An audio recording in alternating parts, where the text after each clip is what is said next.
الاجتهاد شنو؟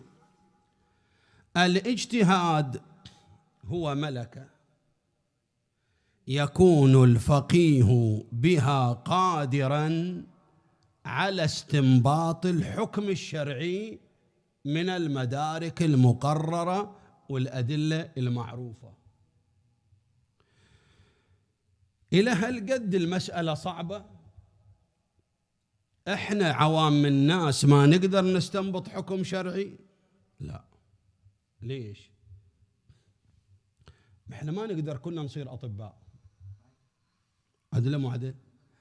ولا نقدر كلنا نصير مقاولين، ولا نقدر نصير كلنا مهندسين، عدل مو عدل؟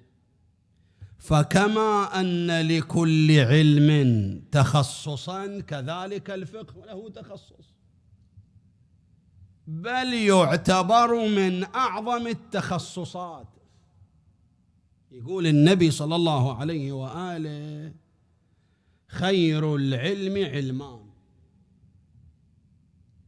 علم الأديان اللي هو شنو؟ الفقه، وعلم الأبدان اللي هو الطب. الفقه من العلوم الشريفة التي يحتاج فيها الفقيه إلى أن يكون ضليعا في جميع أنواع العلوم حتى يقدر يستنبط لك الحكم الشرعي.